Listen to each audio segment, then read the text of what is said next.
toddobaadkii afartii maalintii la sameeyay maalinta macalinka Soomaaliyeed ay ahayd ilaa iyo maanta waa loo soo dabaaldegayay waqtiyo aad iyo aad u qurux badan oo macalinka Soomaaliyeed oo duruufo aad u fiican ku sugnaa iyo waqtiyo aad u dhib badan oo macalinka Soomaaliyeed duruufo aad u dhib badan ku sugnaa intaba waan soo marnay marka maantana waxay ka mid tahay rajaynayaa maalmaha duruufaha fiican ee soo hagaagayo muxuu ahay macalinka Soomaaliyeed inay ku jirto sanadkan waa sanadkii ugu horeeyay aan u dabaaldegayna maalinka macalinka Soomaaliyeed ayadoo ay shaqo galeen 1500 oo macallin oo maxaan ku raadaa dawladda Soomaaliya u shaqeeya agaasinka tacliinta wasaaradda horumarinta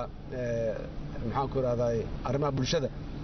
agaasinkeeda tacliinta ay u shaqaaleysan yihiin 1500 oo macallin oo gobolada dalka oo dhan ku baahsan marka maanta waa maalin gaar ah oo macalinka Soomaaliyeedna macna u leh 1500 oo macallin waxay ku mashquulsan yihiin ardayda Soomaaliyeed inay wax ugu dhigaan public schools iskuulaadka dawladda ay leedahay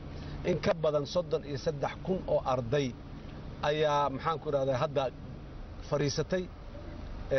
sanad dugsiyeedka bilowgiisii